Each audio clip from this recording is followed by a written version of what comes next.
श्री सच्चिदानंद सद्गुरु साईनाथ महाराज की जय।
आता धूपारती सुरू होत आहे। सर्वांनी एका सुरात आरती म्हणावी। अब धूपारती शुरू हो रही है। आप सभी ने एक सुर में आरती गाइए। श्री सच्चिदानंद सद्गुरु साईनाथ महाराज की जय। आरती साई बाबा सौख्य दातार जीवा चरण रजातली द्यावा दासा विसावा भक्ता विसावा। आरती साई बाबा जाळूनी आनंग सस्वरूपी राहे दंग मुमुक्षु जनादावी निज डोळा श्रीरंग डोळा श्रीरंग। आरती साई बाबा जयामनी जैसा भाव तया दैसानुभव दाविसी दया घना ऐसे तुझे ही माव तुझे ही माव। आरती साई बाबा तुमचे नाम ध्याता हरे संस्कृती व्यथा अगाध तव करणी मार्ग दाविसी अनाथा दाविसी अनाथा। आरती साई बाबा कलियुगी अवतार सगुण परब्रह्म साचार अवतीर्ण झाला से स्वामी दत्त दिगंबर दत्त दिगंबर।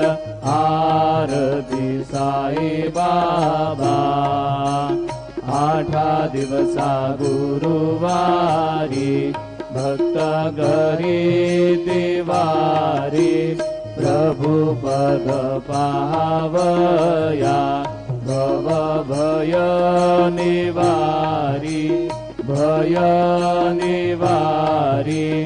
आरती साई बाबा माझा निज द्रव्य ठेवा तव चरण रज सेवा मागणे हेची आता तुम्हा देवाधिदेवा देवाधिदेवा।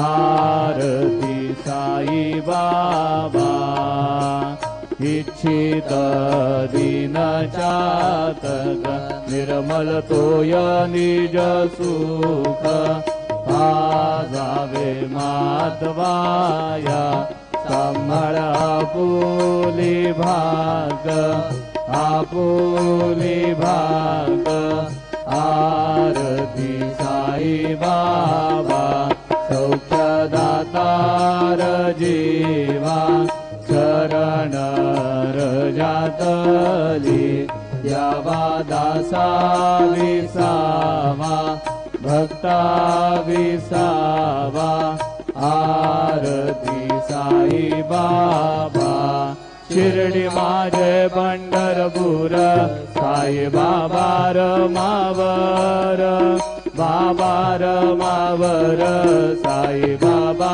रमावर शुद्ध भक्ती चंद्रभागा भाव पुंडलिक जागा पुंडलिक जागा भाव पुंडलिक जागा याहो याहो अवघे जन करू बाबांसी वंदन साईंसी वंदन करू बाबांसी वंदन गडू म्हणे बाबा साई भाव पाव माझे आई पाव माझे आई धाव पाव माझे आई झाले डांगण वंदीन जरण डोळ्यान पाहिन रूप तुझे प्रेमे अलिंगेन आनंद पूजिन भावे वारिन म्हणे नाम त्वमेव माता च पिता त्वमेव त्वमेव बंधुश्च सखा त्वमेव त्वमेव विद्या द्रविणं त्वमेव त्वमेव सर्वं मम देवदेव कायेन वाचा मनसेन्द्रियैर्वा बुद्ध्यात्मना वा प्रकृतिस्वभावात् करोमि अद्य सकलं परस्मै नारायणाय समर्पयामि अच्युतं केशवं रामनारायणं कृष्णदामोदरं वासुदेवं हरिं श्रीधरं माधवं गोपिकावल्लभं जानकी नायकं रामचन्द्रं भजे हरे राम राम राम हरे हरे हरे कृष्ण कृष्ण कृष्ण हरे हरे श्री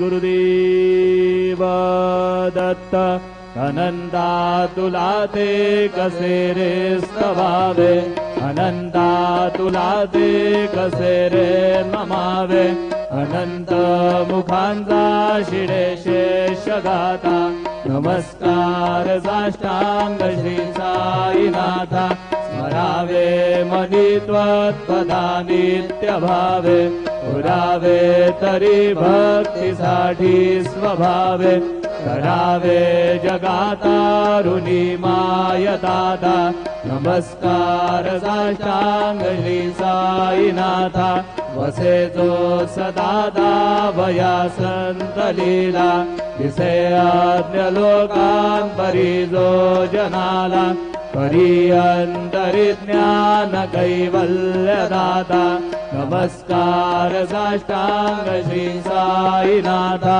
वराला दला जन्म हा मानवाचा नरासार्थका साधनीभूत साचा धरू साई प्रेमा गळाया अंदा नमस्कार साष्टांग श्री साईनाथा करावे करीसान अल्पज्ञ बाला करावे अमाधन्य जुंबो निघाला मुखी घाल पे खरा ग्रास आता नमस्कार साष्टांग श्री साईनाथा सुरादी गजांच्या पदा वंदितादी शुकादी गजांदे समानत्व देती प्रयागादि तीर्थे पदी नम्र होता नमस्कार साष्टांग श्री साईनाथा तुझ्या ज्या पदा पाहता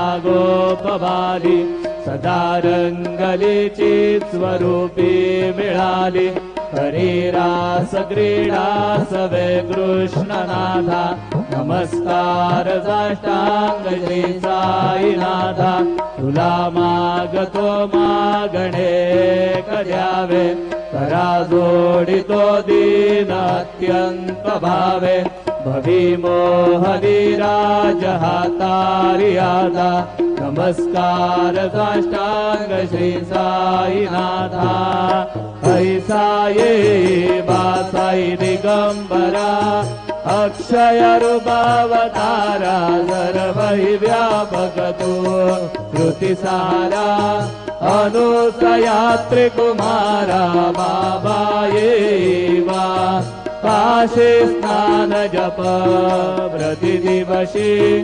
उल्लापुरभिक्षे से निर्मल नदी तुंगा जलप्राशी निद्रा माहुरदेशी ऐसा ये बा जोड़े लोंबत से वाम करी त्रिशूलडमरुधारी भक्ता वरद सदा सुखकारी देशिल मुक्तिचारी ऐसा ये बा पाये पादुका जपमाला कमंडलो मृगशाला धारण कर शिवा नागजटा मुकुट शोभतो माथा ऐसा ये बा तत्पर तुझाया जय ध्यानी अक्षय ध्यांजय सदनी लक्ष्मी वास करी दिनरजनी रक्षसी संकट वारुणी ऐसा ये बा या परिध्यान तुझे गुरुराया दृश्य करे नयनाया पूर्णानंद सुखे ही गाया लाविसे हरे गुण गाया ऐसा ये बासाई दिगंबरा अक्षय रूपावतारा सर्वहि व्यापक तू श्रुति सहारा अनुसया त्रिकुमारा बाबा ये बा सदा सत्स्वरूपं चिदानन्दगन्धं जगत्सम्भवस्थान संहार हेतुं स्वभक्तेच्छयामानुषं दर्शयन्तं नमामीश्वरं सद्गुरु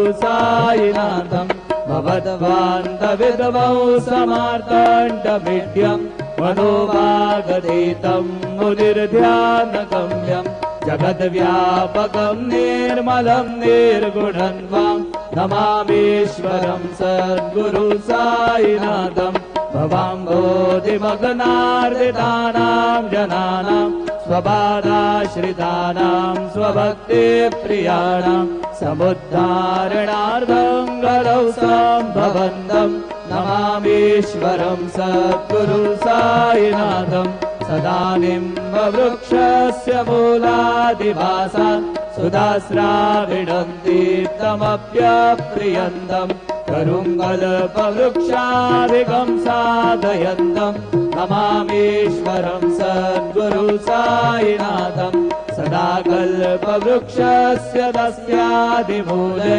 भवद्भावबुद्ध्या सपर्यादिसेवां ऋणाङ्कुर्वतां भुक्तिमुक्तिप्रदन्दं नमामीश्वरं सद्गुरुं साईनाथम् अनेकाश्रुतादर्गलीलाविलासै समाविष्कृतेशानभास्वत्प्रभावम् अहं भावहीनं प्रसन्नात्मभावं नमामीश्वरं सद्गुरु साईनाथं सदां विश्रमाराममेवाभिरामं सदा सज्जनैः संस्तुतं सन्नमद्धि जनामोदतं भक्तभद्रप्रदन्तं नमामीश्वरं सद्गुरुं साईनाथम् अजन्माद्यमेकं परब्रह्म साक्षात् स्वयं सम्भवमराममेवावतीर्णम् भवद्दर्शनात् सम्पुनीतप्रभोऽहं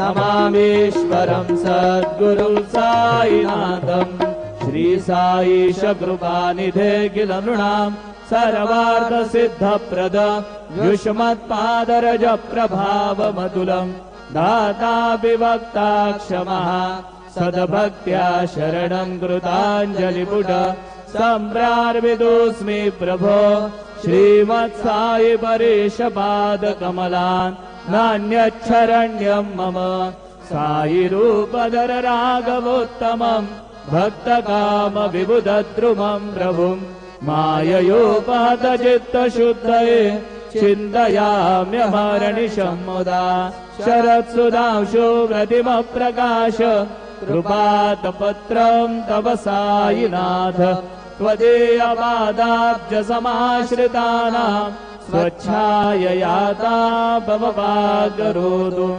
उपासनादयेव साईनाथ स्तवैर्मयो वासनिनास्तुतस्त्वं रमेन्मदोन्मे तव पादयुग्मे भृङ्गो यथाब्जे मकरन्दलुब्धः अनेकजलमार्जितपापसंशयो भवेद्भवत्पादसरोजदर्शनात् क्षमस्व सर्वान् अपराधपुञ्जकान् प्रसीद साई सद्गुरुदयानिधे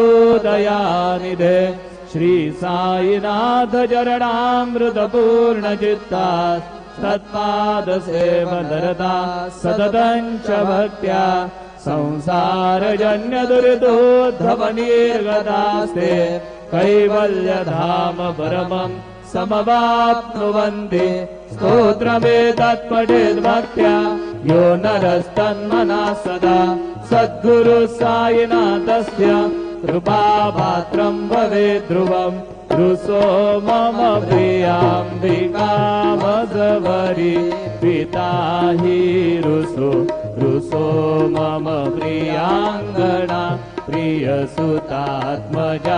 हि रुसो भगिनी बन्धुः श्वशुरसासुबाई रुसो दत्त गुरु साई मामजवरि कधीहि रुसो न सुनबाईत्या मजन भ्रातृजाया पुसो न प्रियसो यरे प्रियस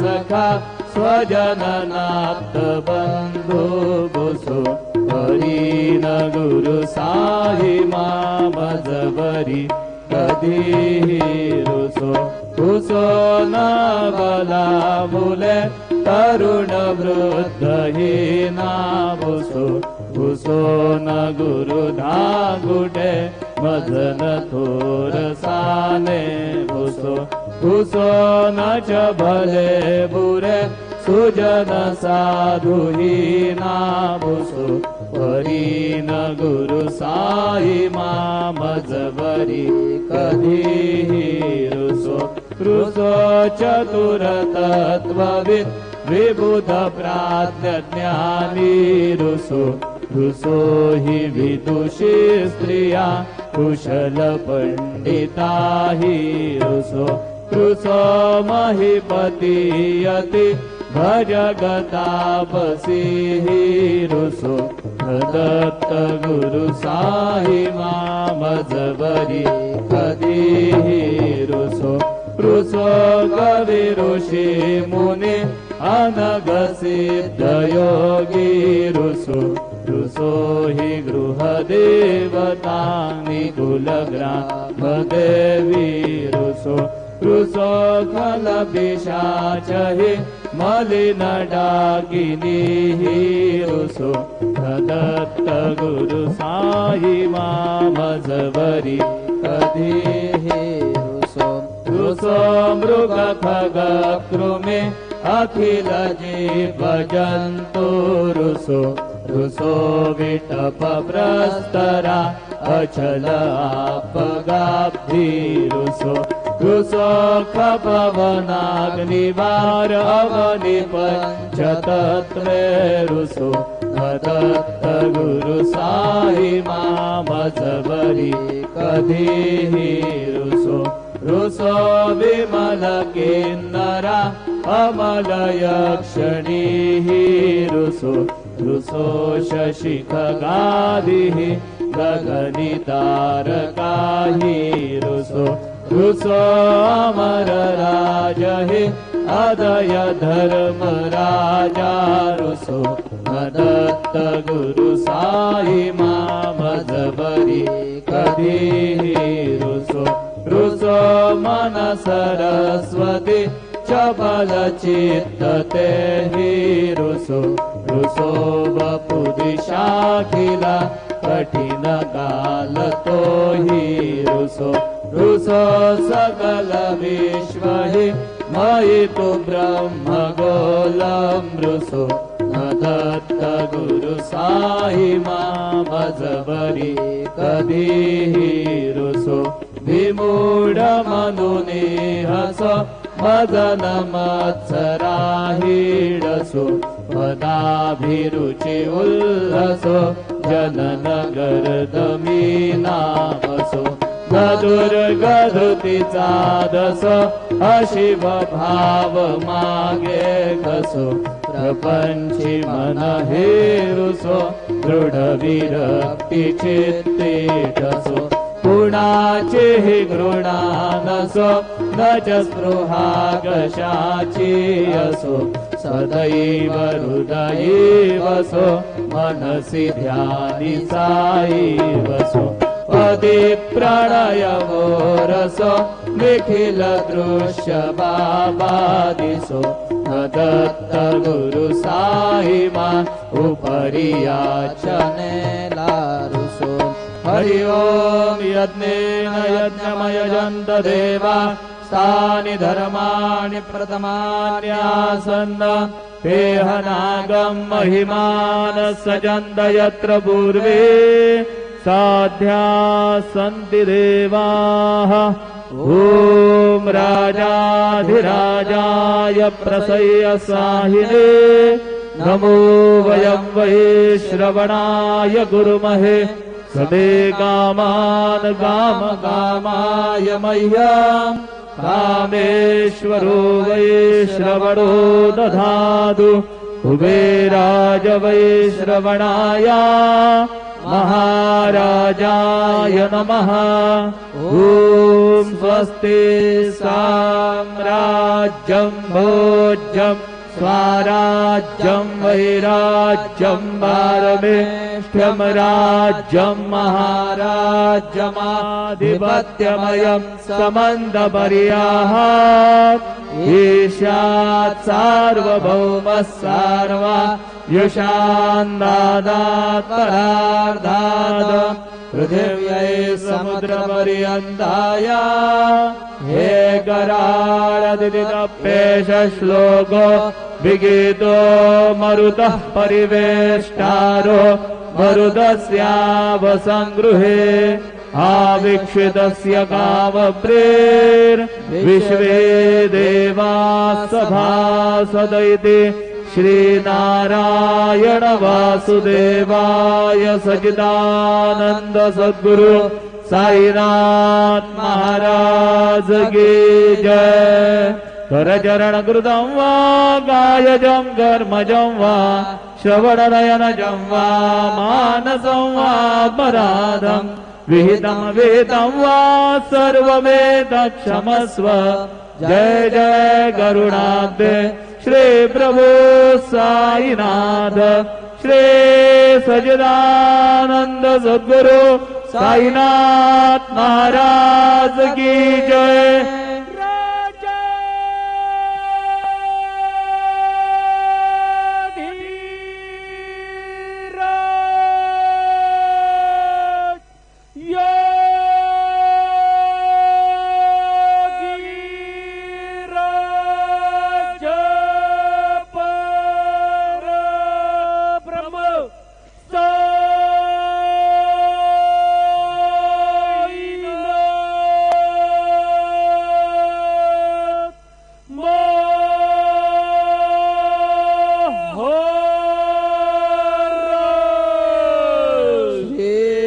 सच्चिदानंद सद्गुरु साईनाथ महाराज की जय। हरि ओम अस्मे रुद्रामे हना पर्वदास व्रत्रहत्ये भरहुतौ सजोखाः जाः शग्गो सदस्तुवते धाय वज्र इन्द्रज्येष्ठा अस्माउ अवन्तु देवाः मनोजवं मारुततुल्यवेगं जितेन्द्रियं बुद्धिमतां वरिष्ठं वातात्मजं वारणयूथमुख्यं श्रीरामदूतं शरणं प्रपद्ये गुरुर्ब्रह्मा गुरुर्विष्णु गुरुर्देवो महेश्वरः गुरुः साक्षात् परब्रह्म तस्मै श्रीगुरवे नमः। सद्गुरु साईनाथ देवताभ्यो नमः। सायं पूजनार्थे सकलोपचारार्थे चन्दनं समर्पयामि। त्वाङ्गन्धर्वा अखनौ स्वामिन्द्रस्त्वां बृहस्पतिः वामोखदे सोमो राजा विद्वान्यक्ष्मादमुच्यत चन्दनं समर्पयामि। चन्दनस्योपरि अक्षतान् समर्पयामि। अक्षता सुरश्रेष्ठा कुङ्कुमाक्ता सुशोभिताः मया निवेदिता भक्त्या गृहाण परमेश्वर। अक्षतान् समर्पयामि। अभिरङ्गुलालं समर्पयामि। ऋतुकालोद्भवति पुष्पं समर्पयामि। माल्यादीनि सुगन्धीनि मालत्यादीनि मय प्रभो मयार्दानि पूजार्थं पुष्पाणि प्रतिगृह्यताम्। पुष्पं समर्पयामि। सद्गुरु साईनाथ देवताभ्यो नमः। सायंकाले उपहारनैवेद्यं निवेदयामि। चतुष्कोणमण्डलान् कृत्वा तदुपरि नैवेद्यपात्रं निधाय गायत्रीमन्त्रेण पात्रान् सम्प्रोक्ष्य धेनुमुद्रयाम् अमृतीकृत्य ग्रासमुद्रयां प्रादर्शयेत्। ॐ प्राणाय स्वाहा ॐ अपानाय स्वाहा ॐ व्यानाय स्वाहा ॐ उदानाय स्वाहा ॐ समानाय स्वाहा ॐ ब्रह्मणे नमः। नैवेद्यमध्ये पानीयं समर्पयामि। पुनर्नैवेद्यं निवेदयामि। ॐ प्राणाय स्वाहा ॐ अपानाय स्वाहा ॐ व्यानाय स्वाहा ॐ उदानाय स्वाहा ॐ समानाय स्वाहा ॐ ब्रह्मणे नमः। नैवेद्यं निवेदयामि। हस्तप्रक्षालनं समर्पयामि। मुखप्रक्षालनं समर्पयामि। सद्गुरु साईनाथ देवताभ्यो नमः। प्रार्थनापूर्वक नमस्कारं करोमि। श्री सच्चिदानंद सद्गुरु साईनाथ महाराज की जय।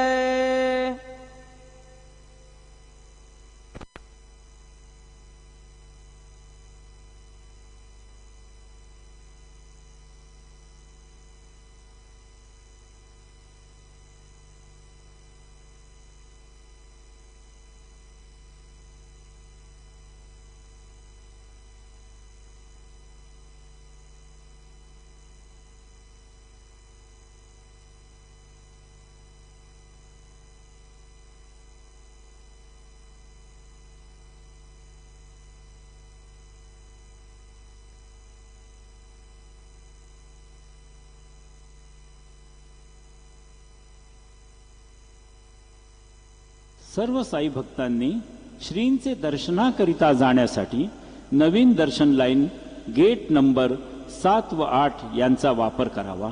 तसेच VIP पास धारकांनी नवीन दर्शन लाइन गेट नंबर 6 चा वापर करावा। सभी साई भक्तों से नम्र निवेदन है कि वे नई दर्शन लाइन गेट नंबर 7 और 8 का उपयोग करें और VIP पास धारक गेट नंबर 6 नई दर्शन लाइन का उपयोग करें। All Sai devotees are requested to use gate number 7 and 8 of new darshan line for Sri Sai Baba's